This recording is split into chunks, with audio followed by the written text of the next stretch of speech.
श्री राधा कृष्ण भगवान की जय। आज इस वीडियो में हम पढ़ेंगे और सुनेंगे इंदिरा एकादशी की कथा का तीसरा और अंतिम भाग। इसमें कुल 10 श्लोक है। ये कथा क्यों पढ़े और सुने? क्योंकि भगवान स्वयं बोले हैं, जो मनुष्य इंदिरा एकादशी की कथा पढ़ता और सुनता है उसके सब पाप नष्ट, यानी अब फ्यूचर में, भविष्य में कष्ट नहीं होगा। मैंने बहुत बार ये समझाया है कि जितनी भी तकलीफ है उसका एकमात्र कारण उस जीवात्मा का मानव देह में किया हुआ पाप कर्म। तो यहाँ सब पाप नष्ट, इसलिए पाप कर्म का फल ही नहीं मिलेगा। दूसरा लाभ ये कथा पढ़ने और सुनने का, वो जीवात्मा सब भोगों को भोग कर, यानी वो सब सुख उसे मिलेंगे, भगवान उसको अर्पित करेंगे सब सुख, जो मनुष्य ये कथा पढ़े और सुने। और तीसरा प्रमुख लाभ, वो जीवात्मा मृत्यु के पश्चात दीर्घ काल तक, थोड़े समय के लिए नहीं, दीर्घ काल तक श्री वैकुंठ लोक में, भगवान श्री विष्णु के लोक में निवास करेगा। तो 30-35 मिनट अगर दे देते हैं आप अपने जीवन की अमूल्य कुछ समय, तो क्या लाभ मिलेगा? ये कथा पढ़ लीजिए, सुन लीजिए। तो ये 3 लाभ प्रमुख, अगर कोई ये बोल दे कि ये कथा पढ़े और सुने तो दीर्घ काल तक श्री वैकुंठ लोक में, भगवान के धाम में आपको निवास करने का अवसर मिलेगा, तो क्या ये कम फल है? सोचे, अपने आत्मा की परवाह करिए। ये शरीर छूटेगा, तय ही है, कोई नहीं बच सकता। इसलिए अपने आत्मा की केयर करिए, परवाह करिए और थोड़ा समय देकर ये कथा के तीनों भाग पढ़ लीजिए और सुन भी लीजिए। अस्तु, अब यहाँ से पिछले प्रवचन का कुछ अंश लेकर मैं कथा आगे बोल रहा हूँ, सुनिए। शालग्राम शिला के समक्ष विधि पूर्वक स्नान करे, फिर धूप तथा चंदन आदि से भगवान ऋषिकेश की पूजा करके, अब यहाँ से इंदिरा एकादशी की कथा का तीसरा और अंतिम भाग प्रारंभ। रात्रि में श्री भगवान के सन्निकट जागरण करे, फिर द्वादशी तिथि को सवेरा होने पर श्री भगवान की पूजा करके श्रद्धा पूर्वक श्राद्ध करे।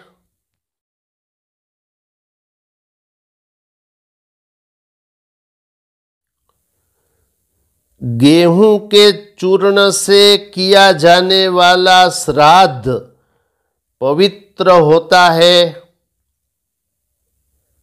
यव, तिल, ब्रीही, उड़द, गेहूं और चना से भी किया हुआ श्राद्ध पवित्र होता है।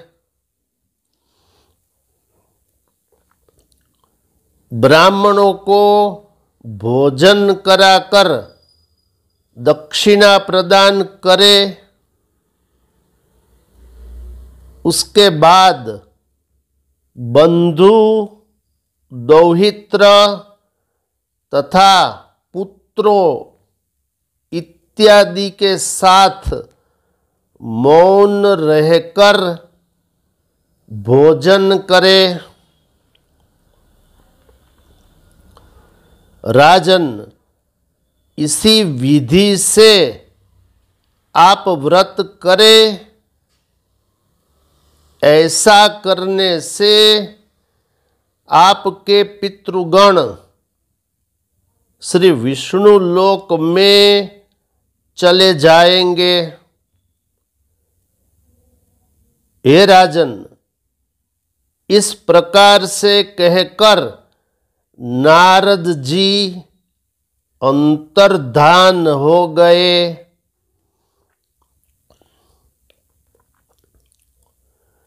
उपर्युक्त विधि से राजा ने इस उत्तम व्रत को किया। अपनी पत्नियों के साथ तथा पुत्रों एवं भृत्यों के साथ जब राजा ने व्रत किया तो आकाश से पुष्प की वृष्टि हुई।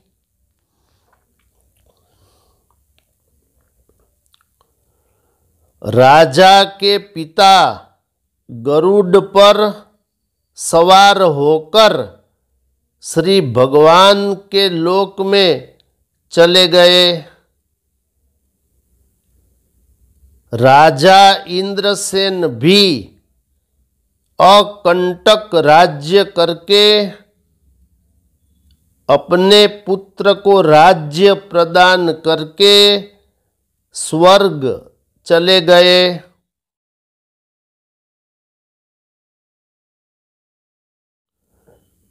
मैंने आपके समक्ष इंदिरा व्रत का महात्म्य बताया। हे राजन, इस महात्म्य को पढ़ने और सुनने से मनुष्य सब पापों से मुक्त हो जाता है।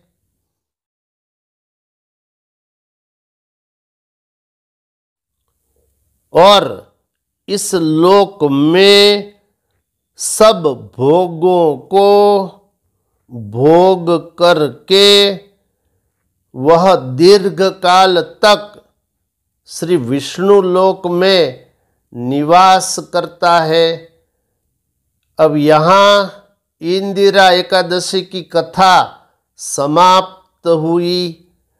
इस कथा में कुल 36 श्लोक है और शास्त्र में ये श्री पद्म महापुराण के उत्तरखंड में वर्णित है। तो मैंने फल बोल दिया है। अपने जीवन में अपना कीमती समय कुछ 30-35 मिनट इस कथा को दे दीजिए। भविष्य में सुख ही सुख मिलेगा। भगवान अवश्य इसका फल देंगे। जो शास्त्र में लिखा है वो सब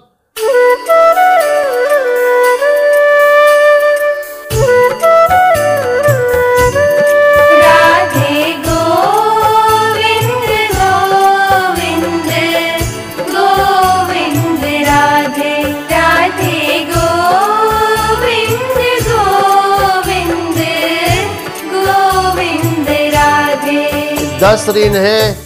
माता का, पिता का, पत्नी का, पुत्र का, गुरु का, ब्राह्मण का, शरणागत का, देवता का, ऋषि का और पितृओं का।